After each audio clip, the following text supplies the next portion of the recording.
chamar a atenção do internauta que Campinas é uma das maiores cidades do país em arrecadação, é a 11ª cidade mais rica do país e tem um orçamento de 3,4 bilhões por ano.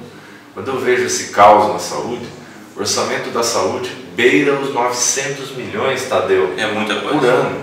Então o que o Tadeu está falando é que é possível, com vereadores sérios como o Tadeu Riso, é possível com um prefeito como Rogério Menezes e uma Câmara com relacionamento direto, acompanhando, fiscalizando o prefeito, é possível aplicar bem cada centavo, combater, fazer um combate implacável à corrupção.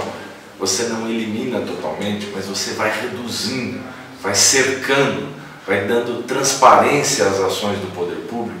A transparência e a melhoria do gasto público, medidas de controle, de fiscalização são o caminho, né, Tadeu? Exatamente, Rogério. E nesse contexto que você acabou de aplicar, de uma melhor administração no financeiro da Prefeitura para Campinas, você consegue atuar em todas as áreas, um pouquinho em cada área, ou seja, você consegue fazer um projeto melhor e facilitar a vida de todos que estão precisando. Necessidades em bairros, água e esgoto, então um pouco de tudo, mas depende de uma boa administração. Então, cobrar o Executivo que vocês votem num bom prefeito, que votem no Rogério Menezes, Tadeu Riso como vereador, para que a gente possa juntos criar facilidades para nós, para vocês aí de Campinas.